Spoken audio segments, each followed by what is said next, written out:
اللہ اللہ اللہ اللہ اللہ اللہ أعوذ بالله من الشيطان الرجيم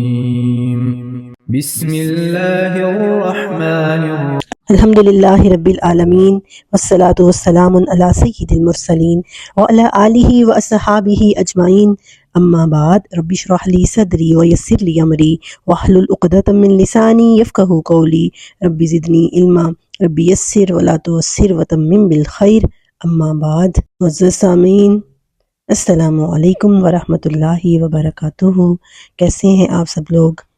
رمضان گزرنے کے بعد اور پھر عید کی مصروفیات کے بعد کافی گیپ آیا ہے ہمارے پروگرام میں، تو انشاءاللہ وہیں سے شروع کرتے ہیں اس دعا کے ساتھ کہ اللہ تعالیٰ ہماری کوشش کو قبول فرمائے اور ہمیں قرآن سمجھنے کی توفیق عطا فرمائے۔ سورۃ بقرہ کی آیت نمبر 180، 181 اور 182 یہ تینوں آیتیں وصیت کے بارے میں ہیں، اور آج ہم ڈیٹیل کے ساتھ جو ہے وہ میں پوائنٹس میں 10 پوائنٹس میں نے نوٹ کیے ہیں۔ 10 پوائنٹس میں ہم وصیت کے سارے احکامات کو سمجھیں گے، بلکہ مال کے بارے میں، جو مال ہم کماتے ہیں بہرحال اسلام اس کو اتنی اہمیت دیتا ہے، مال ہے، اولاد ہے، اس کے بارے میں 3 آیتیں یہاں پر ہیں اور بھی آیتیں ہمیں ملتی ہیں۔ بلکہ آپ یہ دیکھیے کہ نماز کے رکعات ہمیں ملتی ہیں قرآن پاک کے اندر، اور نہ ہی وضو کے بارے میں کوئی اتنی ڈیٹیلز ہمیں ملتی ہیں، لیکن وصیت کے بارے میں اللہ تعالیٰ نے گنتی کے ہندسے استعمال کیے ہیں کہ اتنا حصہ اس کا، اتنا حصہ اس کا، اور اتنی اہمیت دی گئی ہے اسلام کے اندر انسان کے مال کو۔ اور یہاں پر جو ہے یہ پہلی آیت ہے، بہت سے مفسرین کہتے ہیں کہ یہ آیت وہ دوسری آیت جو ہے وراثت کی سورۃ نساء میں آئی ہے، اس کے بعد یہ آیت جو ہے وہ منسوخ ہو جاتی ہے، جبکہ وصیت کا حکم چونکہ ابھی بھی موجود ہے، مال کے 1/3 حصے کی وصیت کی جا سکتی ہے، اولاد کے بارے میں وصیت کی جا سکتی ہے، تو اسی لیے وصیت جو ہے یہ مستحب ہے، ایک محبوب عمل ہے، اس کا حکم ابھی بھی جاری ہے، اسی لیے ہم اس کو منسوخ نہیں کہہ سکتے۔ دوسری آیات جو سورۃ نساء میں نازل ہوئی ہیں، ہم ان آیات کو ان آیات کی تفسیر کہہ سکتے ہیں، ان آیات کا تسلسل کہہ سکتے ہیں۔ تو دوستو، اسلام ایسا مذہب نہیں ہے جو مال رکھنے سے، مال کمانے سے رہبانیت کی طرح منع کرتا ہو، نہیں، بلکہ اللہ تعالیٰ نے جس طرح زندگی میں انسان کی رہنمائی کی ہے، اس کو بتایا ہے کہ مال کو ایسے خرچ کرو، مال کی محبت میں مبتلا نہ ہو، اور پھر اس کو اللہ کے راستے میں خرچ کرتے رہو، جیسے اللہ تعالیٰ زکوٰۃ ہے، عشر ہے، صدقہ و خیرات ہے، یہ ساری اللہ تعالیٰ کی رہنمائی ہے انسان کے لیے کہ وہ مال کو کیسے خرچ کرے اور اپنی زندگی میں وہ مال کو کس مقام تک رکھے۔ اپنی زندگی میں مال کو، جیسے پانی کشتی کے لیے ضروری ہے، لیکن جب تک وہ اس کے نیچے رہے، جب تک وہ اوپر آنا شروع ہو جائے کشتی کی تباہی، کشتی اور کشتی والوں کی تباہی شروع ہو جاتی ہے۔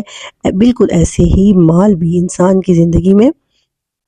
جب تک وہ اس کی محبت میں مبتلا نہیں ہوتا، لالچ میں نہیں گرفتار ہوتا، تب تک وہ اس کے لیے خیر ہے۔ پھر اللہ تعالیٰ نے انسان کی موت کے وقت بھی رہنمائی کی ہے۔ 2 آیات ہم نے سمجھی ہیں، آج ہم تیسری آیت کو سمجھیں گے، اور پھر ہم ان پوائنٹس پر بات کریں گے جو وصیت کے حوالے سے میں نے نوٹ کیے ہیں۔ بڑے اہم پوائنٹ ہیں، اگر آپ لوگ یہ سنتے ہیں تو بہت حد تک آپ کو وصیت کا جو ایک مسئلہ ہے ہمارے یہاں بڑی امپورٹنس رکھتا ہے، یہ بڑی اہمیت رکھتا ہے، تو ہر انسان کے لیے اس کی ایک اہمیت ہے۔ تو اگر آپ ان پوائنٹس کو دیکھتے ہیں جو میں نے کافی محنت سے تیار کیے ہیں، تو یقیناً آپ کو آپ کے بہت سے سوالوں کے جواب مل جائیں گے۔ آئیے آیت کو دیکھتے ہیں۔ اعوذ باللہ من الشیطان الرجیم، بسم اللہ الرحمن الرحیم۔ فمن خاف من موص جنفا او اثما فاصلح بینہم فلا اثم علیہ ان اللہ غفور الرحیم۔ فمن، جو کوئی، خاف ڈر جاتا ہے، من موص وصیت کرنے والا، جانفن یک طرفہ ہونے سے، جانبداری سے، او اسمن یا گناہ سے، جو وصیت کرنے والے کی طرف سے یک طرفہ ہونے یا گناہ میں مبتلا ہونے کا ڈر اگر ہو تو فاصلح بینہم، ان کے درمیان صلح کروا دو۔ کن کے درمیان؟ وارثوں کے درمیان۔ یعنی اگر وصیت کرنے والے کی جانبداری یا گناہ کی وصیت کر دینے سے ڈرے تو پھر وہ کیا ہو کہ آپس میں صلح کروا دے، اس پر کوئی گناہ نہیں ہے۔ ان اللہ غفور الرحیم، بے شک اللہ تعالیٰ بخشنے والا ہے، رحم کرنے والا ہے۔ اب پچھلی آیت میں کیا کہا کہ وصیت کو بدلنا نہیں ہے، کہ یتیم کی وصیت ہے، کسی غریبوں کے لیے جو وصیت کی ہے اس میں تبدیلی نہیں ہے۔ اب یہاں پہ کیا کہا گیا کہ اگر وصیت کرنے والے نے جانبداری کا مظاہرہ کیا ہے یا کوئی کوتاہی کی ہے تو پھر اس میں کچھ تبدیلی کی جا سکتی ہے زندگی میں ہی۔ مفسرین کہتے ہیں، بہت سے مفسرین کہتے ہیں اس کی زندگی میں ہی کوشش کریں تبدیلی کروانے کی، اور اگر زندگی میں نہیں کر سکتے تو پھر اس کی وفات کے بعد فَأَصْلَحَ بَيْنَهُمْ، ان سب کو اکٹھا کریں اور ان کی رائے سے اس وصیت کو تبدیل کیا جا سکتا ہے تاکہ وہ وصیت کرنے والا کسی گناہ میں مبتلا نہ ہو۔ لیکن یہ یاد رہے کہ اس وصیت کے اندر وہ مال نہیں ہوگا جو وہ اپنی زندگی میں ہی اپنی اولاد کو دے چکے ہیں، وہ چیز اس میں نہیں آئے گی۔ جو چھوڑا ہے وصیت اس کی ہوتی ہے، وراثت ہوتی ہی وہ ہے جو انسان چھوڑ کے جاتا ہے۔ تو اب ان لفظوں کو تھوڑا سا سمجھ لیں۔ خافہ کا مطلب ہوتا ہے ڈرنا، کسی چیز کا ڈر آپ کے ذہن میں جب بیٹھ جاتا ہے تو کہتے ہیں پھر جیسی سوچ ہوتی ہے ویسے ہی ہوتا ہے۔ جیسے مثال کے طور پہ آپ کے دل میں ایک دم یہ خوف پیدا ہوا کہ کہیں یہ چھت گر نہ جائے، تو پھر وہ آپ کے عمل کو بدل دے گا، آپ وہاں بیٹھنا نہیں چاہیں گے، آپ کو ایسے لگے گا کہ کہیں وہ چھت گر نہ جائے، آپ چلنے سے پہلے کہیں گے کہیں میں گر نہ جاؤں، تو پھر آپ احتیاط کے ساتھ چلیں گے۔ اور موس کہتے ہیں نصیحت کرنے والے کو، اسم فاعل ہے یہ، وصیت سے اسم فاعل موس۔ اور جانفا حنیف ہوتا ہے نا، کسی ایک طرف نہ جھکنے والا، بالکل سیدھا رہنے والا، اس کا اپوزٹ لفظ ہے جنف، کہ کس کہتے ہیں نا کہ وہ تو ایک بس ان کی سائڈ لیتے ہیں، فیورٹزم جس کو کہتے ہیں کہ ایک طرف کی ہی بات کرتے ہیں، تو اسی سے ہے جنف، کسی ایک طرف جھک جانا۔ فمن استر فی مخمصۃ غیر متجانف، کہ جو بھوک میں مجبور ہو جاتا ہے وہ غیر متجانف ہے۔ سورۃ بقرہ میں ہی یہ آیت آتی ہے نا کہ جو ایک طرف جھکنے والا نہیں ہے، جہاں پر یہ حکم دیا گیا کہ حرام نہیں کھانا، تو یہ کہا کہ اگر کوئی مجبور ہے وہ اس طرف جھکنے والا نہیں ہے، تو متجانف کا مطلب ہوتا ہے کسی ایک طرف جھکنا۔ پر کو کہتے ہیں، پرندے کے ایک پر کو، اجنیہا، اولی اجنیہا، پروں والے، اسی سے یہ لفظ ہے۔ اور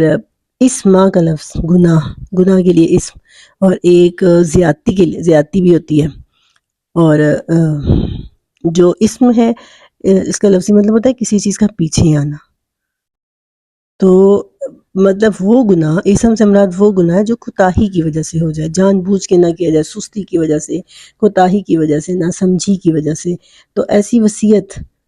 جو کہ نہ سمجھی یا کوتاہی کی وجہ سے کی جائے، تو فرمایا فَأَصْلَحَ بَيْنَهُمْ، ان کے درمیان صلح کروا دو، یعنی وارثوں کو اکٹھا کرو، ان کو بتاؤ کہ یہ وصیت غلط ہے، یا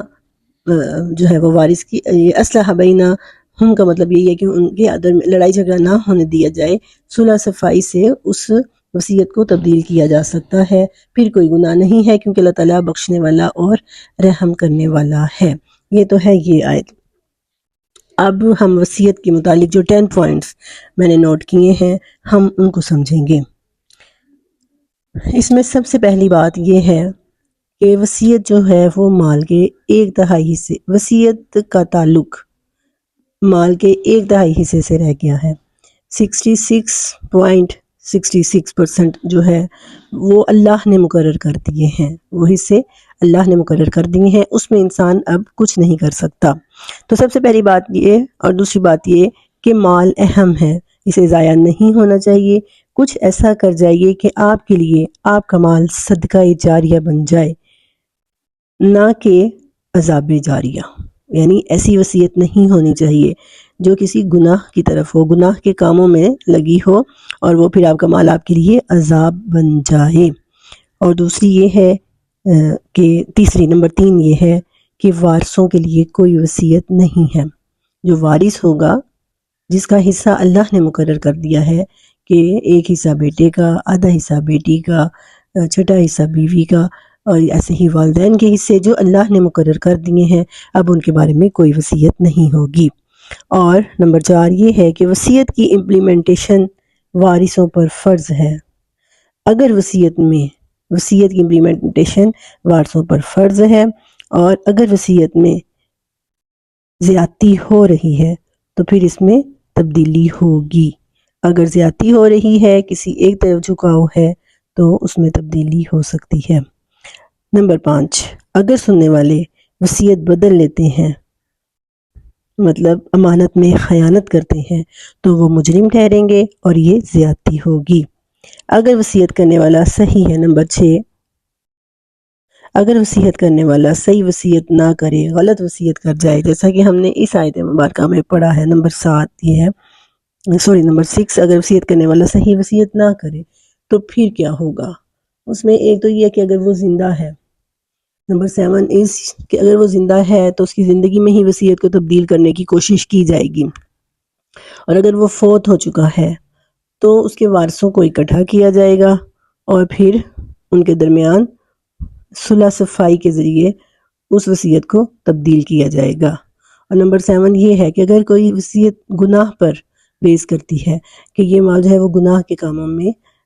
استعمال کیا جائے، جیسے کوئی جو ہے وہ ڈانس کلب کھولنا یا کوئی اس طرح کا غلط کام، تو وہ وصیت کی امپلیمنٹیشن بھی نہیں کی جائے گی۔ اور نمبر 9 یہ ہے کہ اگر وارث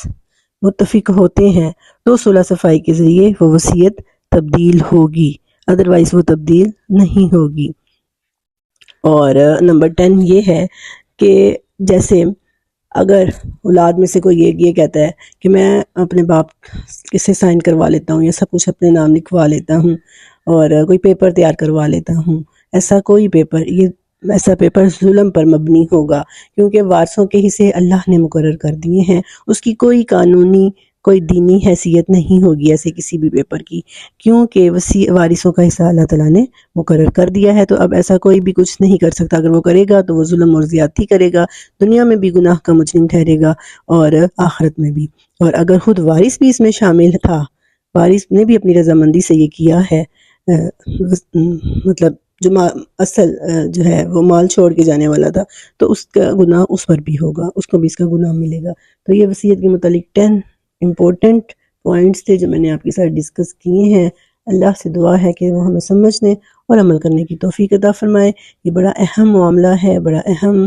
یہ ایک ہماری زندگی کا پہلو ہے۔ بعض اوقات ایسا ہوتا ہے کہ انسان زندگی بھر نیک عمل کرتا رہتا ہے، لیکن وصیت میں وہ کوئی ایسی گڑبڑ یا کوئی ایسی زیادتی کر جاتا ہے کہ وہ اپنا جو ہے وہ اپنی آخرت خراب کر لیتا ہے۔ تو اسی لیے مال اہم ضرور ہے، لیکن اس میں اللہ کے احکامات کو مد نظر رکھنا چاہیے تاکہ ہم اپنی آخرت نہ خراب کریں۔